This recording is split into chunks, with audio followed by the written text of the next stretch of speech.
여러분 믿기시나요? 중국 축구의 상징, 중국의 손흥민이라 불렸던 우레이가 결국 대표팀에서 제외됐습니다. 그것도 월드컵 본선을 눈앞에 둔 중요한 시점에서 말이죠.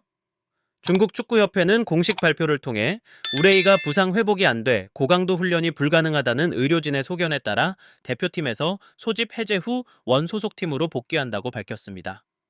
사실상 이번 월드컵 예선은 물론 선수 커리어 자체가 끝날 수도 있는 결정입니다.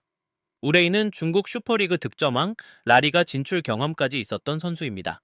하지만 정작 월드컵 본선 무대를 한 번도 밟지 못한 채 대표팀과 이별하는 현실. 중국 팬들 사이에서는 중국 축구의 마지막 희망마저 사라졌다는 반응이 이어지고 있습니다.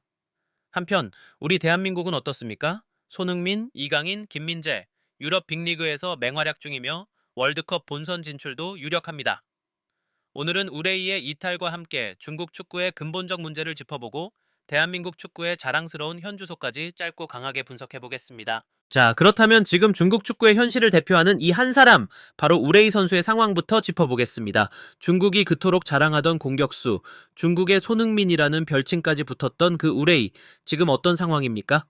중국 현지 매체 신화스포츠에 따르면 우레이는 이번 대표팀 소집 기간 동안 딱 3일 재활 훈련만 진행했다고 합니다. 하지만 결과는 충격적이었죠. 대표팀 의료진이 내린 판단은 고강도 훈련 참여 불가, 그리고 바로 소집 해제 결정. 결국 그는 조용히 대표팀을 떠나 상하이 하이강 소속팀으로 복귀하게 됐습니다. 자, 여러분, 이 선수가 누구였습니까? 한때 스페인 라리가 에스파뇰에서 뛴 선수입니다. 중국 축구 역사상 라리가에서 활약한 몇 안 되는 공격수였고, 국내에서는 중국 축구의 미래, 희망, 심지어 손흥민과 비교될 유일한 인물로 언급되기도 했습니다. 게다가 작년엔 중국 슈퍼리그 득점왕까지 차지하며 다시 한번 존재감을 드러냈던 우레이. 그런 그가 이번 2026 월드컵 아시아 2차 예선에서 단 한 경기도 뛰지 못하고 팀을 떠난 겁니다. 정말 믿기 어렵지 않습니까? 월드컵 본선 무대는커녕 3차 예선이라는 생사의 갈림길 앞에서 팀을 돕지 못하고 소리 없이 이탈해버린 상황. 이건 단순한 개인의 부상이 아니라 중국 축구가 안고 있는 구조적 문제를 보여주는 상징적인 사건입니다. 중국은 현재 2승 6패, 조 최하위에 처져 있는 상황입니다. 다음 경기는 인도네시아 원정, 그야말로 벼랑 끝 승부입니다. 그런데 그런 상황에서 중국이 가장 믿었던 에이스가 빠졌고 공격의 중심이 사라진 셈입니다. 사실 우레이는 작년에도 무릎 외측 반월판 부상을 입은 뒤로 경기력이 떨어졌다는 평가를 받아왔습니다. 그럼에도 불구하고 브랑코 이방코비치 감독은 이번 6월 예선을 위해 그를 다시 불러들였습니다. 마지막 희망을 걸었던 거죠. 하지만 결과는 우레이는 합류 직후부터 팀 훈련에는 참여하지 못한 채 개별 회복 훈련만 진행했습니다. 의지는 있었지만 몸 상태가 따라주지 않았던 것입니다. 결국 회복에 실패했고 중국 대표팀은 그를 포기할 수밖에 없었습니다. 이쯤 되면 정말 묻고 싶습니다. 중국 축구는 왜 매번 같은 문제를 반복하고 있는 걸까요? 왜 이토록 중요한 시점에 준비 부족, 무리한 소집, 부상 선수를 강제로 데려오는 일이 벌어지는 걸까요? 반면 우리 대한민국은 어떻습니까? 이번 2차 예선에서 손흥민, 이강인, 김민재를 앞세워 안정적인 경기력을 보여주고 있고 선수 관리 역시 체계적으로 이루어지고 있습니다. 부상 리스크가 있는 선수는 철저히 회복 후 기용하고 무리하게 밀어붙이는 일이 없습니다. 우리는 지금 그 차이를 결과로 확인하고 있는 것입니다. 중국은 여전히 이름값의 기대 대표팀을 꾸리고 있고 우리는 현재 능력과 컨디션에 따라 객관적으로 선수를 선발합니다. 이 차이가 바로 월드컵 본선행에 가까워지고 있는 한국과 또다시 탈락 위기에 몰린 중국의 현실입니다. 그렇다면 여러분, 정말 궁금하지 않으십니까? 왜 이런 일이 계속 반복되는 걸까요? 단순히 우레이 선수 한 명의 부상 때문일까요? 아닙니다. 이번 대표팀의 소집 과정 자체부터가 문제투성이었습니다. 중국 현지 언론들은 충격적인 의혹을 제기했습니다. 브랑코 이방코비치 감독이 선발한 선수들 중 다수가 실제 경기력보다 개인적인 친분에 의존해 뽑혔다는 정황이 있다는 겁니다. 이게 말이 됩니까? 국가대표라는 자리가 사적인 인연으로 채워진다면 도대체 선수들은 어떤 기준을 믿고 땀 흘려야 하겠습니까? 수비진을 보십시오. 느릿느릿합니다. 1대1 상황에서 쉽게 무너지고 스피드가 부족하다는 지적이 끊이지 않고 있어요. 미드필더진은 어떻습니까? 체력 부족, 활동량 저하는 물론이고 공수 연결 능력도 불안정하다는 평가가 나오고 있습니다. 중앙에서 볼이 돌지 않으니 공격은 고립되고 수비는 계속 흔들릴 수밖에 없는 구조죠. 그런데도 전술 변화는 전무합니다. 이반코비치 감독은 지금까지 실패를 거듭했던 기존 전술과 라인업을 그대로 들고 나왔습니다. 이게 무슨 일입니까? 6월 예선은 말 그대로 생존이 걸린 경기입니다. 지면 끝이라는 상황에서조차 새로운 시도는커녕 패턴 하나 바꾸지 않은 채 무기력하게 경기에 나선다는 게 이해가 되십니까? 이쯤 되면 정말 묻고 싶습니다. 이건 축구입니까? 아니면 감독 개인의 실험실입니까?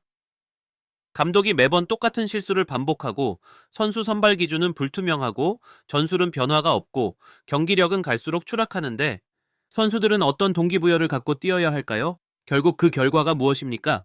2승 6패, 조 최하위, 2026국 월드컵 예선 탈락 위기, 중국 축구는 지금 결정적인 무너짐의 순간에 서 있는 겁니다. 한때는 막대한 자본력과 유소년 투자로 동아시아 축구 강국을 꿈꾸던 중국, 지금은 불신과 무능, 구조적 혼란으로 인해 무너지고 있는 모습만 보이고 있습니다. 우레이 한 명의 문제가 아닙니다. 이건 감독, 협회, 운영 전반에 걸쳐 시스템이 제대로 작동하지 않고 있다는 결정적인 증거입니다.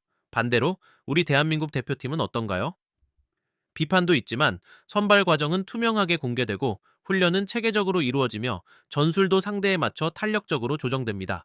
그래서 선수들이 동기부여를 받고 팬들이 믿고 응원하는 겁니다. 중국은 지금 시스템이 무너졌고 믿음이 사라졌습니다. 월드컵 진출은커녕 대표팀의 존재 이유조차 흔들리고 있는 상황. 과연 이대로라면 이반코비치 감독이 마지막 경기까지 지휘할 수 있을지도 의문입니다. 그런데 여러분, 문제는 우레이 한 명으로 끝나지 않습니다. 중국 공격진의 또 다른 핵심, 장위닝 선수의 최근 행보는 더욱 충격적입니다. 한때 중국 축구의 차세대 골게터로 불리던 장위닝, 지금은 어떻습니까? 소속팀인 베이징 거안에서 완전히 주전 경쟁에서 밀려났고 결국 감정을 이기지 못해 라커룸에서 기물을 파손하는 사건까지 일으켰습니다. 결과는요, 징계 조치, 그리고 공식 경기에서 제외. 이게 월드컵 출전을 앞둔 국가대표 공격수의 태도입니까? 정신력은 어디 갔습니까? 팀을 이끄는 리더로서 책임감은 대체 어디로 사라진 겁니까? 이쯤 되면 진짜 묻고 싶습니다. 중국 대표팀은 지금 팀입니까? 아니면 해체 직전의 모임입니까? 게다가 이런 악재가 겹치는 상황에서도 중국 축구협회는 어떤 해결책도 내놓지 않고 있습니다. 어떻게든 분위기를 바꿔보려는 시도도 없고 젊은 피를 과감하게 기용하는 모습도 없습니다. 그저 익숙한 선수만 반복해서 기용하고 감독과 친분 있는 선수들만 불러들이고 지는 경기만 반복합니다. 팬들의 기대는 점점 사라지고 국민들의 분노는 점점 커지고 있습니다. 중국 언론에서도 현 대표팀은 그 어떤 색깔도 없고 위기 상황에 리더십을 보여줄 선수도 없다는 비판이 쏟아지고 있어요.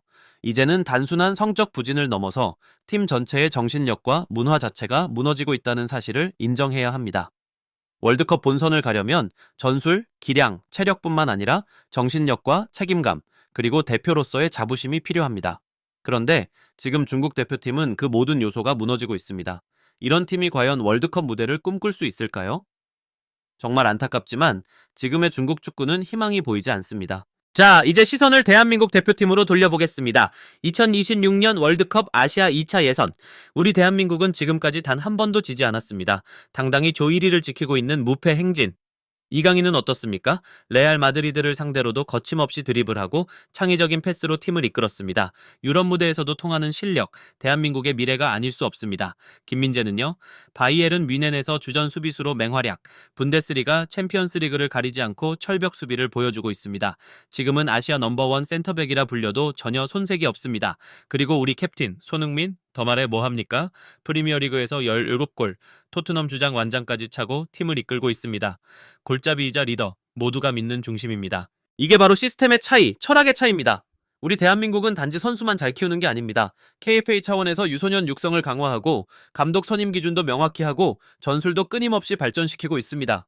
그 결과가 뭡니까? 월드컵 10회 연속 진출에 도전 중입니다. 전 세계에서 손에 꼽히는 꾸준한 성과 아닙니까? 정말 자랑스럽지 않습니까?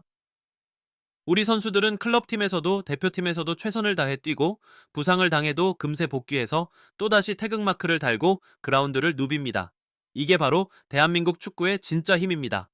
열정, 책임감, 시스템, 이 세 가지가 만들어낸 결과입니다. 우레이의 소집 해제, 이건 단순한 개인의 부상이 아닙니다. 중국 축구 시스템 전체가 얼마나 무너졌는지를 상징적으로 보여주는 사건입니다. 준비 없는 리더십, 방향성 없는 전술, 책임감 없는 선수들, 이 세 가지가 지금의 중국 대표팀을 만들었습니다. 반면에 우리는 다릅니다. 대한민국은 아시아 최강을 넘어 세계를 향해 전진하고 있습니다. 이강인, 손흥민, 김민재, 이름만 들어도 자랑스러운 선수들이 클럽에서 대표팀에서 온 힘을 다하고 있죠. 하지만 그 중심엔 늘 팬 여러분이 있습니다.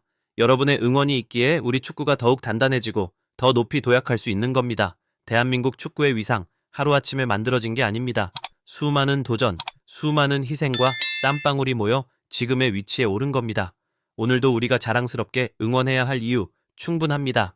정말 믿기지 않습니다. 중국이 그토록 의지하던 우레이가 월드컵 본선 한번 못 밟고 대표팀을 떠나다니요. 하지만 우리는 다릅니다. 우리는 끊임없이 도전하고 우리는 준비되어 있습니다. 오늘도 외쳐봅시다. 대한민국 축구, 우리의 자랑입니다.